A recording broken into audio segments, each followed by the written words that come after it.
از چهره دوست می شود شاد دلم، از صحبت دوست می کند یاد دلم.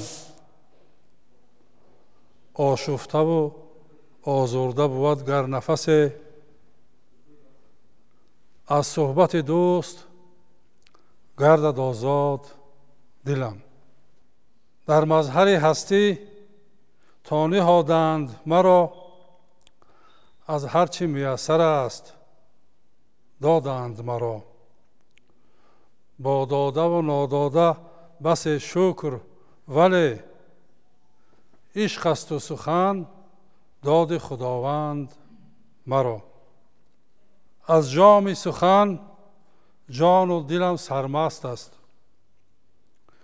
ماهی طلایی سخن در دست است. دامان سخن را نگذارم از دست، دامان سخن را نگذارم از دست. تا که نفسم هست قلم در دست است. با عرض سلام و احترام خیلی زیاد و دوستان بسیار مهربان گرامی قدر، به خاطر تشریفشان به این صحبت که لطف کردید، مهربانی کردید، آمدید و این صحبت است با نام خط زندگی. واقعا یک معنای بسیار مرموز است. خط عموما خودش دارای پهلوهای زیادی هست که از یک خط عادی، آن که با قلم با رنگ نوشته می شود، تا خط کیهانی، تا خط روحانی، تا خط زندگی، تا خط موجودات عالم، همه با نام خط افاده می شود.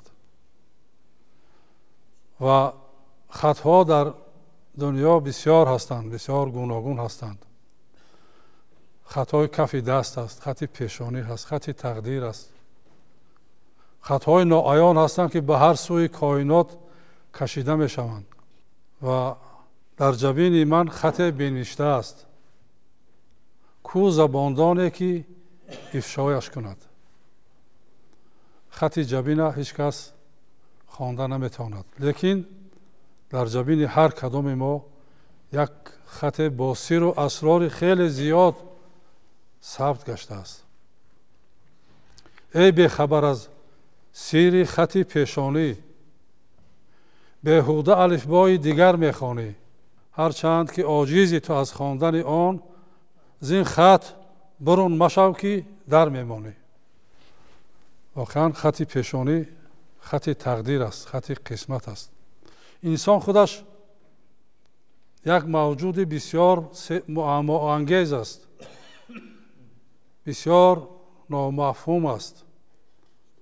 عصرهای عصر در تلاش کشادن سری کیهان سعی و تلاش میکند، تا کائنات، تا ستاره ها راز میجوید. اما راز خود انسان ناکشاده مانده است. خط تقدیر هستی انسان ناکشاده مانده است. و انسان در برابر جرمهای آسمانی، در برابر اونقدر ستاره و سیاره های بسیار دور دور که هزاران سال روشنایی به آنها نمیرسد، خود یک سیاره هست، یک سیاره رازش هنوز ناکشاده. و هر کس با همون خط زندگیش، با خط طالع خود علاج دیگر ندارد، زندگی میکند و باید شکرگزار باشد که کائنات تقدیر طالع برای وی همین گونه خط مقرر کرده است. و چنین خط به حکمت نیست. آن گونه که در دنیا هیچ چهره به هم 100% مانند نیست، اگرچه مانندی ها هست.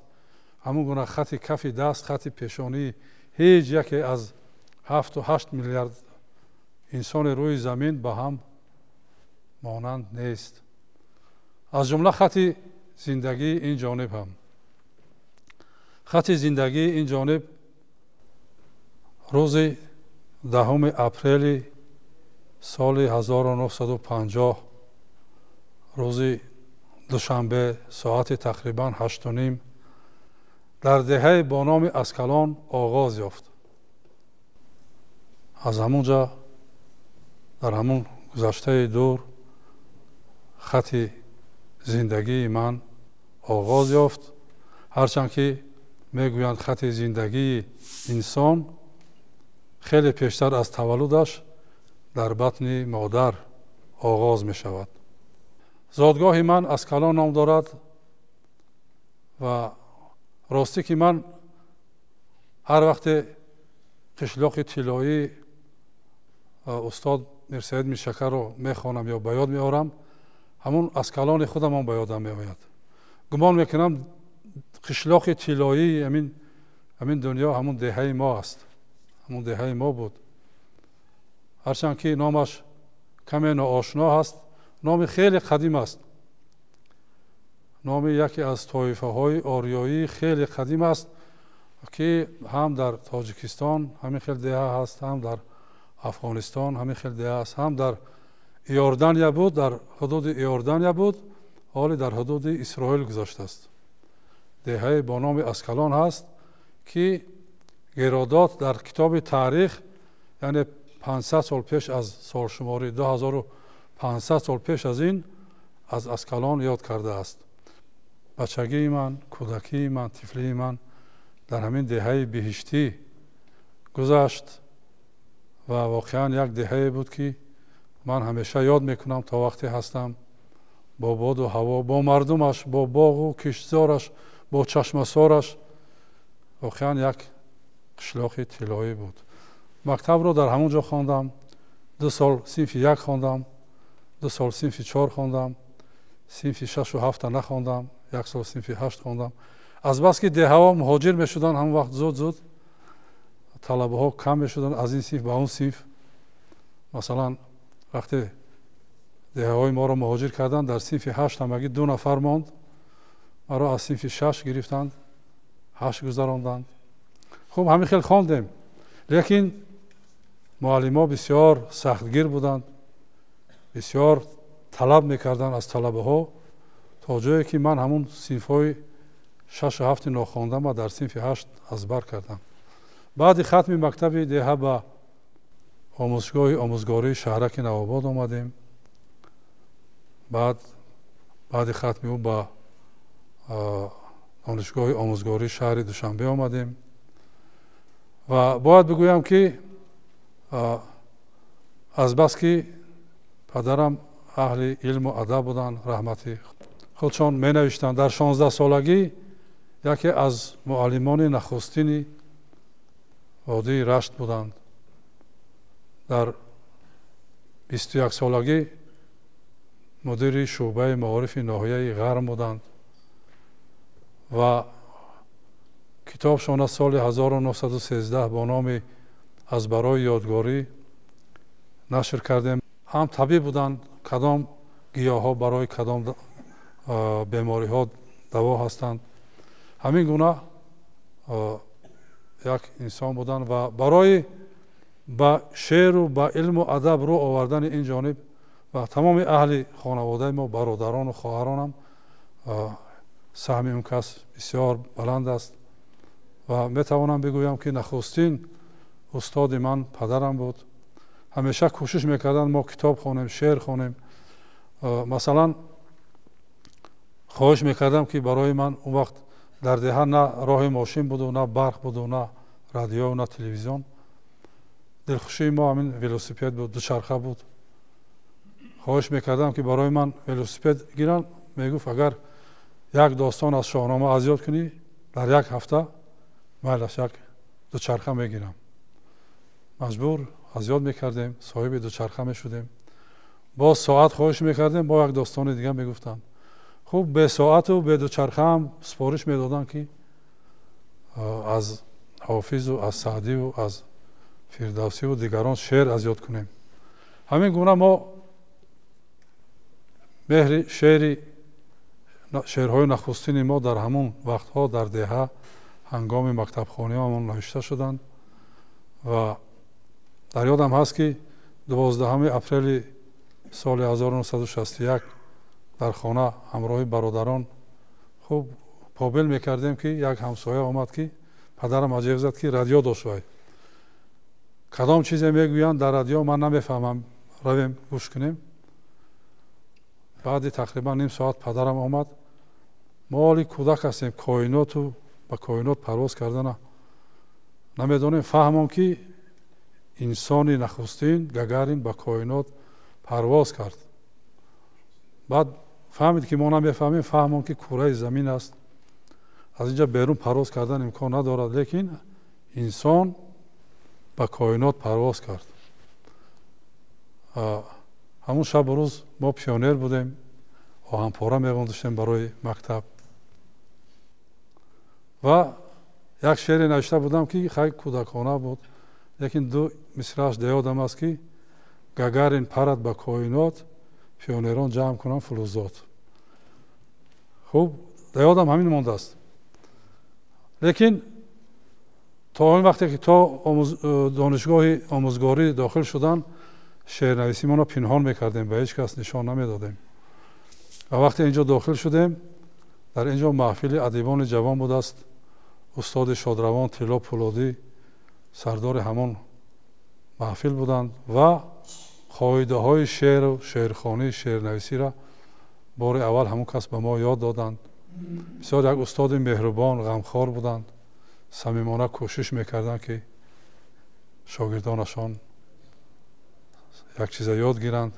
ва баъдан ба маҳфили устод Боқир Раҳимзода омадем ки аз дигар донишгоҳҳо низ дар он ҷо ҷавоно буданд, ҷавоное ки имрӯз шоирои баркамоли адабиёти тоҷик ҳастанд. мо ҳамроҳ якҷоя он ҷо дар маҳфил будем ва аз тариқи телевизион шеърхонӣ мекардем. чанде пеш як дӯсти гиромӣ хоҷамқулов Абдурашид дар кӯча вохӯрдем. гуфт ки ман аз бойгонии кумитаи радио телевизион омадам, як чиз ёфтам аз номи шумо ва ба ман як варақ дод.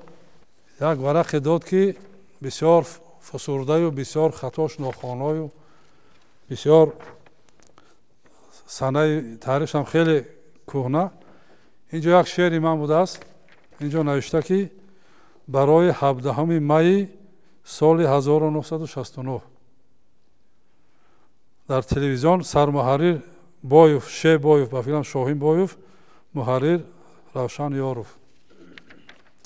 ва ҳамин шеъри ман будааст ки нахустин бор ман соли 1969 донишҷӯи курси аввали донишгоҳи омӯзгорӣ дар он ҷо қироат карда будам ва барои ман 5 рублу 40 копек ба русӣ навиштагӣ ҳаққи қалам дода буданд. ӯ 5 суму 40 тин барои донишҷӯ як ҳафта хӯрок буд дар он шабу рӯз. азбаски бисёр хира шуд, ман бо мушкилӣ ин шеъра дар коғаз гардондам ва ҳамун шеъри нахустина ман мехонам. мурғи офтоб ном дорад он шеър. саҳар хуршед чун мурғи заринпар намуда во параш қасди замин кард. нишаста дар бараш бо тобиши бод заминро бас ба зебу нозанин кард. вале шаб мисли сайёди сиёҳпӯш варо ҳар шомгаҳ дар дом гирад. барад ин мурғро аз бӯстонаш ки то худ зин гулистон ком гирад. саҳаргоҳон вале он мурғи заррин гусаста доми сайёди сиёҳпӯш биёяд ханда карда дилбарашро бигирад сахту маҳкам андар оғӯш. ман ростӣ ин шеър дар ёди манам намонда буд, дар хотирам нест ки кай навиштам, лекин ҳамин гуна хотироти хуш хоҷамқулови гироми қадр барои мо эҳдо карданд ва ман тақрибан як 3 дафтари шеърам гум шудагӣ дар ҳар ҷо, дар ҳар вазъият шеърҳои зиёде гум шуданд, дигар пайдо нашуд. як дафтари шеърам гум шуда буд, бисёр алам кард ва як рувоӣ гуфта будам барои ҳамон шеър. як дафтари шеъри ман ба ногаҳ гум шуд. نیمه به جهان ز دیده آوه گم شد. رفتی او ز هجر تو چو شعر گفتم، آن شعر به مثل تو در این ره گم شد. خوب آنچه که گم شد دیگر واقعا شعر این خیلی است که همین لحظه الهام آمد می نویسید، اگر گم شود دویم باره اونا برقرار کرده نمی شود. و همین گونه در شهر زندگی کردیم و در شهر در وقتهای اول از سال 72 73 بسیار عذاب کشیدم. راستی خانه اجاره یافتن بسیار مشکل بود. خب گذشتن همه این روزها، شاید همین مشکلات بود، زیرا به مشکلی انسان به قدر زندگی به قدر ایجادیات نمی رسد. و شعرهای اولین، کتابهای اولین نشر شدند. اولین کتاب من استاد بازار صابر سرسخن نوشتند، فاتحه راه ایجادی دادند و سرسخن خوب هم نوشته بودند و گفته بودند یک جمله شون این است که شعر محترم هنوز در حکم چشمه است، ولی چشمه صاف و زلالی که از کمر کوه جاری می شود. و نام کتاب من کمرو مانده بودند به همین هدف. همین گونه ما دعای راه ایجادی را از استاد بازار صابر گرفته بودیم و در این مدت خط زندگی ما خیلی پرپیچ و تاب، پرگیر و دار، حتی بعضی جاها گیره ها هم در این خط زندگی ما بود. گیره هایی که گویا کشادنشان امکان نداشت و این جانب نیز در کشادن این گیره های رشته زندگی یا خط زندگی عاجز بودم و ما با مشکلات چندان تن ندادیم. اینقدر به خانه گشتم در شهر، اینقدر عذابای زیادی کشیدیم، لیکن به همش تاب آوردیم، طاقت کردیم. و شکر که امروز کتاب‌های خیلی زیاد نوشتم. 10 کتاب شعرم تا امروز چاپ شده است. و این کتابی که تقریبا سال گذشته چاپ شد، درود و پدرود، وقتی این نام گذاشتم بسیار رفیقا با شبهه نگاه کردن چرا پدرود. اصلا در ما کلمه پدرود بیشتر در اون مورد استفاده میشود که شما میدونید فلانی با زندگی پدرود گفت. پدرود این درودش سلام گذشتگان ما است. نیاگان ما درود سلام میگفتند در هنگام ملاقات و آخری و پدرود هنگام خیر و خوش، یعنی تا دیدن. و کتاب من هم با همین معنا است، یعنی تا کتاب دیگر. 10 کتاب شعر دارم، 11 کتاب علمی دارم. من در این بین بسیار مسئله های پیش آمدن که از تاریخ، از زبان، از تقدیر ملت در گذشته که از آنها صرف نظر کردن نمیشد. آنچه که من در کتاب‌های تاریخی موجوده خواندم مرا قناعتمند کرده نتونستند. مثلا مخصوصا موضوعهای تاریخ و با تاریخ رو آوردم و تا جایی که بعضا موضوع تاریخ وقتی مرا میگرفت، وقتی شعر رو میگرفت و دو چیز مرا مجبور کرد که با تاریخ کشور رو بیارم. یکی این که مثلا شاهنامه که این شب روز چاپ شده است و با توصیه و با تشبث و دستگیری پیشوای معظم ملت نشر می شود، نشر شده است و علاقه خوشبخت های اولین اون صاحب اون کتاب شدند و کتاب رو البته میخوانیم همه ما و خوانده ایستادیم. عالمان و محققان شاهنامه و تاریخ شاهنامه را به 3 بخش جدا کردند. яке асотирӣ, дигаре паҳлавонӣ, сеюм таърихӣ. гӯё ки аз пешдодиён то кайёниён ино асотир. асотир маънои дигараш афсона, ғайри воқеӣ, ғайри ҳақиқат. дуюмаш паҳлавонӣ, хуб инам паҳлавониҳои рустам ва дигарон. сеюмаш таърихӣ, гӯё ки аз доробу ардашеру ино ин тарафаш таърихӣ. вале ин чиз бисёр ба ман сахт расид. ман собит кардам ки давлатдории пешдодиёну кайёниён ино таърихи мустақими миллати тоҷик ҳастанд, дар ҳамин сарзамин ҳастанд, дар сарзаминҳои шарқи осиёи миёна. 5 пойтахти эрони бостонро пайдо кардам. зодгоҳи фаридунро дар наздикии исиққул пайдо кардам.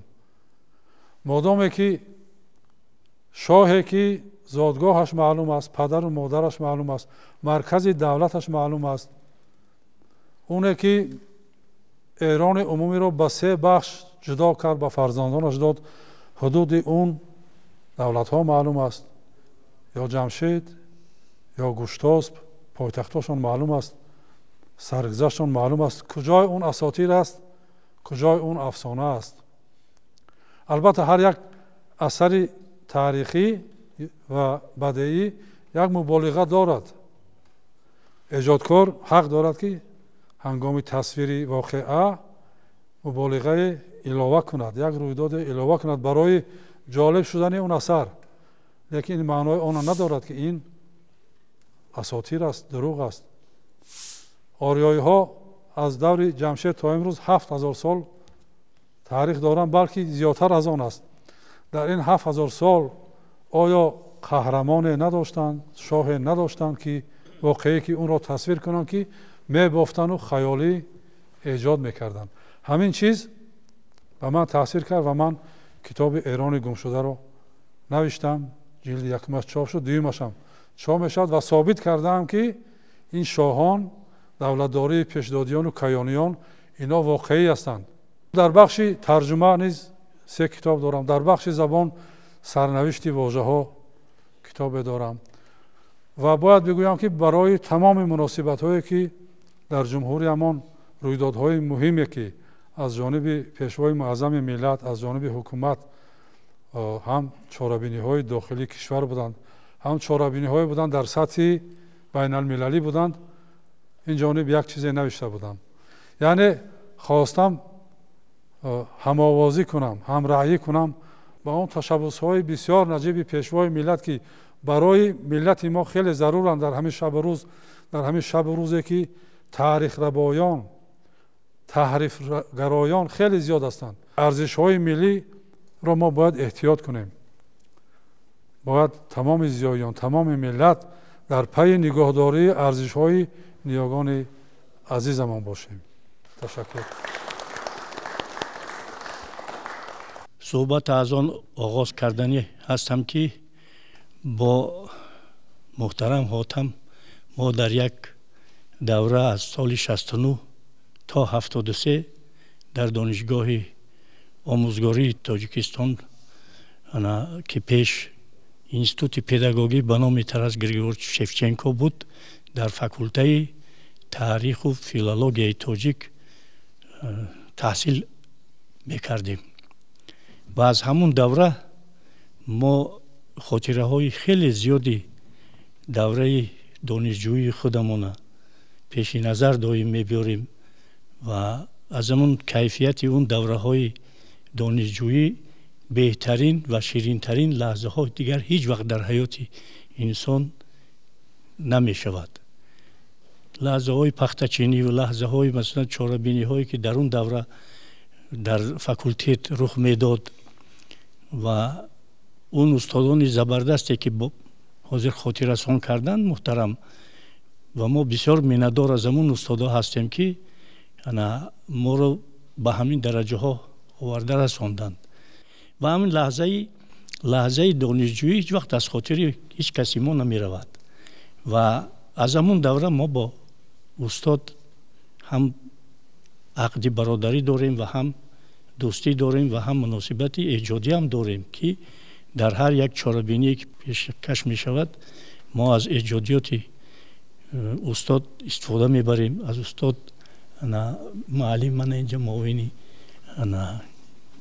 رئیس اتفاق نویسندگان تاجیکستان حضور دارند. در چاره‌بینی ها از ایجادیات آنها هم استفاده میبریم. یک سرودی همین خوبی با اهل نشست مرحمت خودمان معقول میخونیم.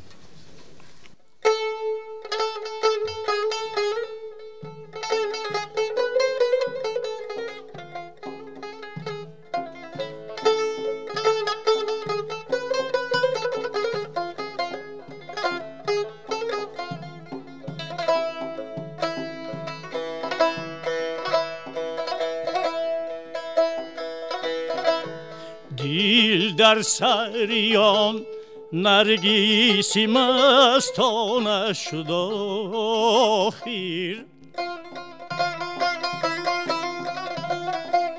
هوشیار نمود اول دیوانه شد آخر، هوشیار نمود اول دیوانه شد آخر، خم شد سرشم از جهتی بود به مجلس، خنجر زی پی کشتنی پروانه شد آخر، خنجر زی پی کشتنی پروانه شد آخر.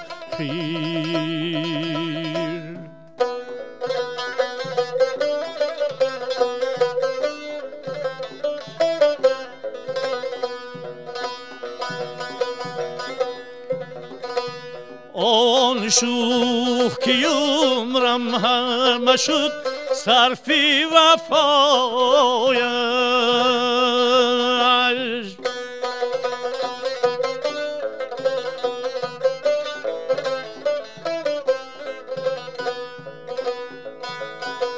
آن شوخ که عمرم همه شد صرف وفایش،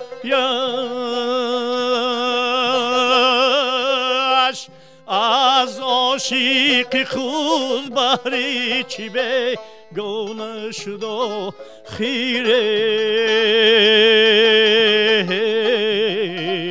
جون، از عاشق خود بهر چی بیگانه شد آخر. تشکر. دوستای عزیز، خب یک بخش این برنامه ما سوال و جواب است. مرحمت هرچی پرسیدنی دارید بپرسید، تا قدر امکان پاسخ خواهیم گفت. من دو سوال داشتم. سوال اول این است که شما بر وقت از دوره کودکی به ایجاد مشغول شد، اول پنهانی بعد آشکارا، دردا که راز پنهان خواهد شد آشکارا. انا در دوره دانشجویی علاقه شما همچون شاعر میشناختند. سال 69 دانشگاه ختم کرده، 69 70 لیکن در 30-31 سالگی نخستین کتابتان چاپ شد. سال 80 یا 81 بود؟ 79 80 یعنی که قریب در 30 سالگیتون، یعنی که برای چی کمتر دیرتر. این یک. دوم، ما امروز اثرهای بسیار عالمان رو میخونیم، اثرهایی که نامزدی هستند اثر پیشکی، و اون چیزی که از شما خوندیم، مثلا ایران گم شده، سرنوشت واژه ها خوندیم، از زمین یک بخشی همون اثرهای علمی تحقیقاتی هستند و او میتوانند کاری دکتری باشند از اون شما. حالا که دکتری هم 200 صفحه میشود، از اون شما 700 صفحه تحقیقات. آیا یگان وقت نیتی همچون یک اثر تحقیقاتی، همچون برای دریافت کاری علمی پیشنهاد کردن به سرتان آمده است، به ذهنتان همین اندیشه آمده است؟ واقعا خودم در نشریات کار میکردم، جایی که کتاب نشر میکنن ولی بسیار دیر کتاب چاپ کردم. مدیر شعبه ادبیات کمراب بله مدیر شعبه ادبیات شادروان جمعه دیناев بودن. همیشه تاکید میکردن کتاب بیار چاپ کنیم. من میگفتم ولی سزاوار چاپ نیستن. با نقشه همین سال داخل میکنم کتاب بیارید چاپ کنیم. آخر سال میشد کتاب کنیم. من میگفتم تیار نیست. من گفتم چی با تیار نیست؟ شعرها ولی برای چاپ نمیشن. چند شعری معقول داره. گفتم خیلی 5-6 تا هست. گفتن که همین پاییز دیدگی هستی؟ من گفتم ها. چند واگن دارد؟ خیلی ممکن 20 تا 30 تا. چند پرواز دارد؟ 1 تا. همین یک پرواز یک قطاره یک پاییزده 20 واگن کشیده میبرد. اگر یک شعری نقص 2 شعری نقص داشته باشی بس کفایت بیارم. خوب اون وقتا خیلی بود که برای کتاب چاپ کردن از اتفاق نویسندگان مکتوب باید می آوردیم و کتاب برده سپاریدم با استاد بازار صابر. خب بعد مکتوب دادن سرسخن نوشتن بعد آورده چاپ کردیم. یعنی که تقریبا 4-5 سال خودم با عیب خودم کتاب من دیر چاپ کردم. یعنی عیب خودم. یعنی من هنوز نمیخواستم که شعرهای من همه خوانند. همون رویه عنعنه پنهان نویسی هنوز هم از وجود ما نرفته بود. خب پشیمان نیستم که من دیر چاپ کردم. شاید در این وقت باز پخته تر کردم خواندم. به هر حال دیر آید و شعر آید میگویند خیلی از ما نمیدونم شعر آمد یا چه خیلی لیکن اندکی دیر شد. سوال دیومتان واقعا اون چیزی که من نوشتم چاپ شده و چاپ نشده خیلی زیاد است. مثلا 5 کتاب من 600-700 صفحه است. یا اون سرنوشتی واژه ها. لیکن نخواستم همین رسمیاتی همین کار علمی کردن با من مشغول نآمد. شاید من اگر با کار علمی مشغول میشدم شاید عنوانای بلندم میگرفتم. من میخواستم یک چیز را آنی کنم که شما همچون شاعری شناخته و ورزیده مردم شما را میشناسند و میخواستم باز یک بار دیگر همین چیز را آنی کنم که چی ضروریت بود. همین شما خوبتر کشید که چی ضروریت که شما با تاریخ رو آوردید. یکم سوال و دیوم همین که آیا شما میتونید از کدام سرچشمه های تاریخی قدیم استفاده کردید که همین اثرهای خیلی هم خوب را امروز تبدیل کردید به هواداران پیشنهاد کردید. تشکر. واقعا مجبور شدم. من گفتم در جریان صحبت ولی روشن نگفتم که آن چی که در کتاب‌های تاریخ من خواندم نسبت تاریخ ملت تاریخ خلقمون مرا قانع کرده نتوانستند و با تاریخ رو آوردم و تا جایی که وقتی هنگام نوشتن ایران گم شده که 700 صفحه است من 5 سال شعر ننوشتم. فقط شب و روز در خیال من برای یک کلمه و یک موضوع تاریخی را آشکار کردن اونقدر ادبیات میگفتم که مثلا برای ایران گم شده 1300 اقتباس از دیگر عالمان من جمع کردم. یا که یک هفته من شب و روز در فکرم که همین چگونه است مبادا من صحب کنم تا دقیق نکنم همون چیز من روی کاغذ نمی آوردم. و امروز البته در هر صورت هرچند که من در موضوع زبان تاریخ جغرافیای تاریخی تپونیمیکا بسیار کتاب دارم اما من پیش از همه خودم من شاعر حس میکنم. در سالهای سابق زیاده از 20 شاعرای بیرون از کشور ما رو ترجمه کردید و ترجمه های شما مثل ترجمه های استاد لایق استاد بازار صابر خیلی خوش پذیرفته شدند و بهترین ترجمه ها بودند.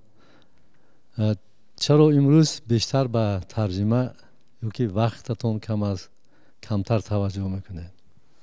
سلامت باشید. واقعا همین ترجمه هم از روی وی بود، یک نوع ضرورت. اون وقتهای در نشریات محرر خرد کار میکردم و 60 سامانی معاش میگرفتم که 30 سامانیش اجاره پولی میرفت. یک روز استاد اسکر حکیم در رادیو کار میکردن، اون وقت آمدن گفتن که شما همین برای رادیو ترجمه نمیکنید حکایه ها، شعرها؟ میلش گفتم. و برای من سفارش میدادن که از ادیبای مغولستان، از ادیبای پولشا، چخسلواکیه، اون وقت لاگری سوسیالیستی میگفتن، یا از ادیبای هندوستان. من هر هفته یک شاعر یا یک نویسنده خارجی ترجمه کرده، ترجمه حالش تیار کرده به رادیو میسپاریدم و تقریبا هر ماه 100 سوم برای من حق قلم میدادن. یعنی از معاشی گرفتگیم زیادتر و همین چیز مرا هوسمند کرد که دائم پیوسته من سالهای سال با ترجمه مشغول شدم و حالا ترجمه های من جمع کردم در یک جلد نظم 42 شاعر از 19 کشور دنیا، تقریبا 400 صفحه به چاپ تیار است. همچنین 2 جلد دیگر نثر ترجمه کردم، اثرهای نثری، 3 جلد اثری نثری ترجمه هم تیار است. و اکنون دیگر فرصت به ترجمه مشغول شدن نیست، زیرا هم اثرهای علمی نانوشته زیاد است، هم شعر نانوشته زیاد است. اون یک شاعر گفته است که ای که میپرسی ز صحبت ها گریزانم چرا، در بساطم عمر ضایع کردنی کم مانده است. واقعا وای 10 کتاب هنوز چاپ کرده نتونستم. یک روز با همسرم گفتم که گفتن در خانه این نیست و این نیست. من گفتم کمتر پول برای نشر کتابام جمع کردم، شما صرف کردید، بعد من این کتابا کی چاپ میکند؟ گفت نبیرها چاپ میکنن. من گفتم من شاعر نویسنده، پدرم کتاب داشت، بعد 33 سال مرگش بعد امکانیت پیدا کردم که بعد 33 سال چاپ کردم واقعا کتاب پدرم. اکنون این فرزنده و نبیرهای من هیچ کدامش ایجادکار نشد. آیا چاپ میکنن کتابای من یا نمیکنن؟ بهترش خودم اقلا 50 نسخگی چاپ کنم که گم نشوند. سلامت باشید. وقتا اخیر بسیار ادیبان ما، یعنی شاعران ما رو آوردن با نثر.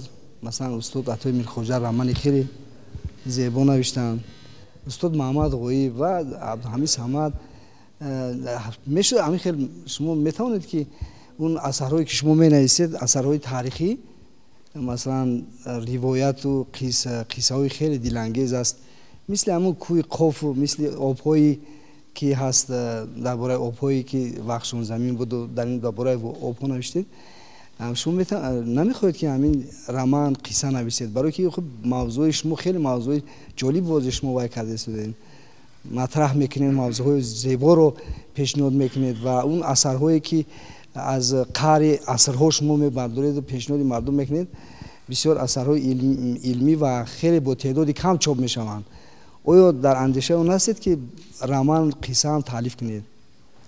واقعا بله، یک چند شاعرای توانای ما به نثر رو آوردند، از جمله استادا محمد غایب، عطا میرخواجه. و وقتی که سرای سنگ عطا میرخواجه میخوانید، من خواندم، من گفتم که اگر همین عطا میرخواجه همین کتاب اگر نمی نوشت، یک گوشه ادبیات، یک گوشه تاریخ بدخشان خالی میماند. واقعا تشکر که این قربانی است، قربانی شعر است، لیکن قربانی ارزنده. و همون سرای سنگ بهترین اثری نثری ادبیات امروز است و بسیار بجا هم همین اثر سزاوار جایزه دولتی به نام ابوعبدالله رودکی شد. این جانب نیز دارم سال 2013 باز سفید گفته یک رمان دارم، باز سفید. اینم وابسته به تاریخ همون دیار رشتون زمین است. زندگی مردم رشتون زمین پیش از با امارت بخارا همراه شدن شاهیگری خراتگین اینجا نوشتم. قسم دیومش من متاسفانه ننوشتم برای آنکه با کارهای علمی و ضرورتر مشغول شدم و نیت دارم که قسم دیومش هم نویسم. قسم دیومش از آنجا سر می شود که شاهیگری خراتگین غرم با امارت بخارا همراه می شود، تابع می شود. و این جای تبریک است که مثلا مثل عطا خواجه همین خیلی اگر اثرها آفریده شود هیچ وقت بر ضرر ادبیات نیست، بر ضرر ایجادکار نیست. تشکر. سرودهای بسیاری تیار کردگی هستم. حتی ما یک برنامه هم کردیم در تلویزیون سفینه با نام آیین وطنداری و چندین سرودها در آنجا با اشعار استاد صدا داد. حاضر که ما فرصت کم داریم، من میخوام که یک پارچه سرودی من نامه کنم، نامه به جانان بفرستم را بسیارم که این سرود برای من بسیار عزیز است و این سرود را بسیار دوست می‌دارم و اکثریت همین مخلصان نیز این سرود را دوست می‌دارند. سلامت باشید.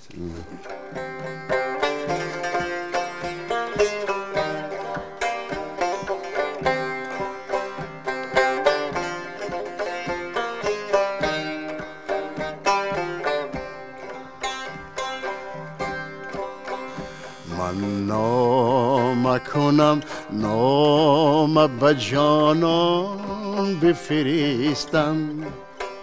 من نامه کنم، نامه به جانان بفرستم.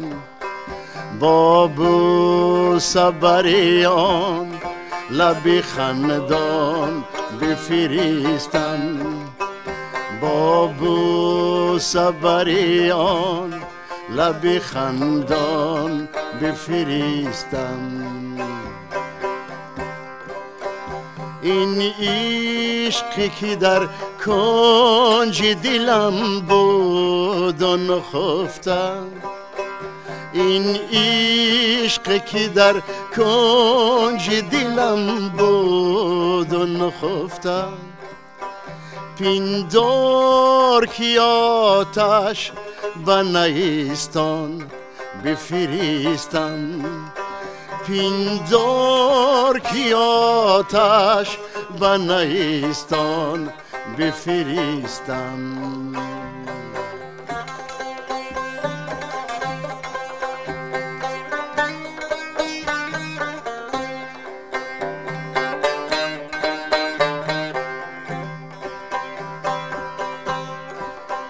هرچند ندانم که سراغش زیکی پرسم،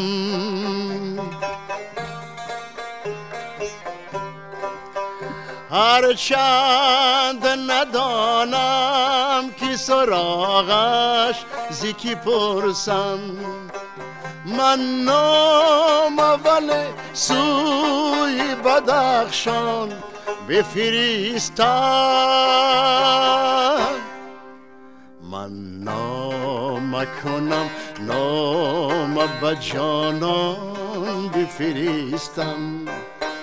من نامه کنم، نامه به جانان بفرستم. با بوسه بریان لب خندان بفرستم. با بوسه بریان لب خندان بفرستم.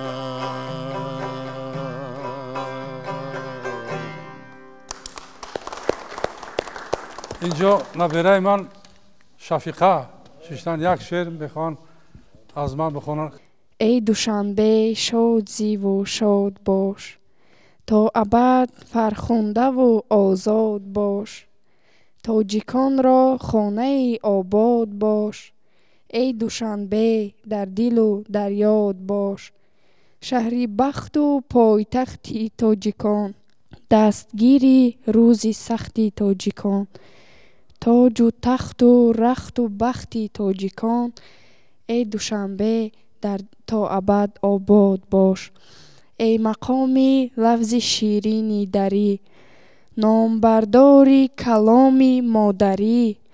عقل و هوش و چشم و گوش کشوری، ای دوشنبه شهری استعداد باش. از پدرها یادگاری جاویدان، ای امیدی تاجیکی روی جهان. شهستونی خاندانی تاجیکان، ای دوشنبه سنتی اجداد باش. بحری تاجیک زیر چرخی چنبری، گرچه نیست آسان بخارا آفری. تو بخارای نوینی دیگری، ای دوشنبه مظهری ایجاد باش. سرگذشت و سرنوشتی ما تویی، تار و پود در سیرشتی ما تویی. اندرین عالم بهشتی ما تویی، ای دوشنبه زنده باش و شاد باش. تشکر. در اینجا از بس که برنامه نامش هم از خط زندگی، در خط زندگی استاد محترم حاتم به طور حضوری من سال 1998 پیوستم. این کس مقرر روزنامه راه آهن راه امید بودند و من هم به پیششون رفتم تا که مرا به کار قبول کنند. و ایام سالهای 98 همتون میدونید چگونه ایام سختی هم بود. بعدی اگرچه سازشنامه استقرار صلح و رضایت ملی به تصویب رسیده بود، ولی هنوز اینقدر زندگانی خوب نبود. ولی استاد محترم حاتم با حاتمی خودشون یک روزنامه رو تشکیل کردند که این روزنامه آبشخوری گویم که شاعران و نویسندگان و ژورنالیستان خیلی زیادی هم شد و توانستند به واسطه این روزنامه زندگی خودشون رو کمتر بهتر کنند. و از جمله من نیز رفتم پیششون و در این روزنامه بعد این پریشانی ها از هر کجا آدمان محل های گوناگون، یعنی ژورنالیستان محل های گوناگون آمده در این کانون فرهنگی جمع شدیم، غون شدیم و یک نوع وحدتگاه نخستین ما در همین روزنامه آغاز یافت با شرافت استاد محترم حاتم. و ما در اینجا در این روزنامه البته در یک ماه یک بار دو بار می برآمد، ولی مهمش که اون محیطی رو که استاد محترم حاتم در اونجا با وجود آورد، این محیط بسیار هم خوب بود و از این محیط آدمان زیاد، ژورنالیستان زیاد بعداً به هر کجا رفتن.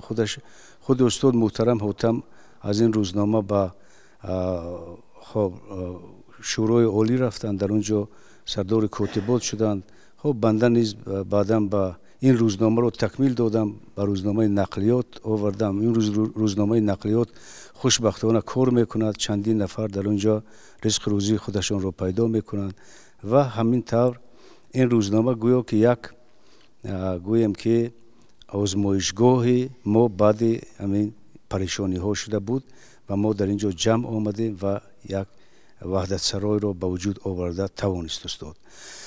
در خصوص آن که استاد محترم حاتم چگونه شاعر است، در اینجا از شعر خودشون پیداست.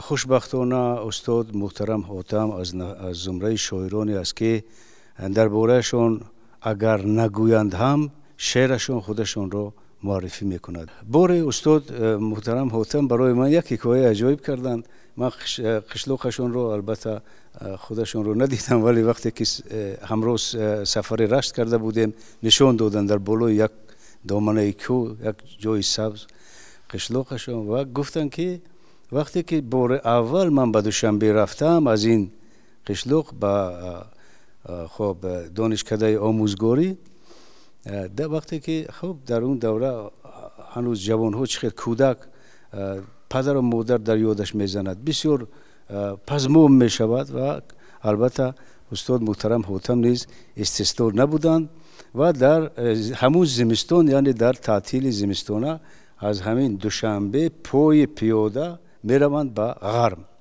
تا که خانهشون رو پدر و مادرشون رو بینند و اون عذاب‌هایی رو که در روح کشیدند وقتی که به من نقل کردند ما در اون وقت در نورآباد بودیم هر دومون در خانه یک دوست ما مسافر حفیظی و این کس وقتی که نقل کردند هر دوی ما قریب گریان شدیم که چقدر یک کودک که گویا که دور افتاده از دوشنبه می رود برای اون که پدر و مادر و خویش تبارش رو ببیند تمام این بلای سفر زمستان رو به سر گرفته چقدر عذاب کشیده و خنک خورده در آخر میگه از پای ماندم و کدام یک زنی گفتند آمدند مرا گرفته خانهشون بردند در خانهشون یک شبانه روز مرا تداوی کردند طبابت کردند نان دادند خوراک دادم و کمی به خود آمدم و بعد باز به طرف قشلاق خودم رفتم من حیران شدم که یعنی که ببینید آدمانی که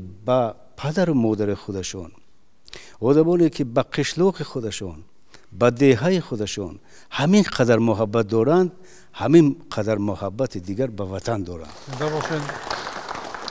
این خط راه را که به صحرا نوشتند یارانی رفته با قلم پا نوشتند ما در خط روزگار قسمت در خط زندگی استاد محترم حاتم قریب 50 سال باز همراه شده ایم و این برابری به دست ما خواننده های جوان رسیدن کتاب اولینشان کمرا بود که یک گوشه بهشتی تاجیکستان را توسط اشعار رنگین و روان و بسیار شیرین سخنان شیرینش معرفی کرده توانسته بود و تا امروز شعرهای آن محبوب خوانندگان است. بیتی از سیاوش مشیری بود گمان میکنم. برگهای سفیدی دفتر من از شما رو سیاه تر کس نیست. بس کنم این سیاه کاری بس، لیک دل ناله میکند بس نیست. یعنی شما از زمره آن ادیبان هستید که بس نمیکنید. دیگر چی گفتنی هستم؟ از اون نامگوی قهرمان‌هایی که شما در اثرهاتون استفاده کردید فقط یک تاش در یاد من مونده است، همون اسکندر مقدونی. دیگه من حیرانم که اینو به طریق سوال با شما یعنی مراجعت کنم یا که همه خیلی یعنی از کجا و این قدر نام در فکر و در نامگوی یعنی اون خاطراتای شما میماند. یک این خیلی برای شما به خاطری که یعنی با آینده هم در کارهای ایجادی شما ضرورت پیدا میکند. و دیگر یک چیز دیگه گفتنی بودم، هرچند که اینجا برادرها گفتن فکر و اندیشه هاشون، از این فرصتی خیلی مناسب استفاده میکنم و اون زحمت های همیشگی شما به نظر گیریم.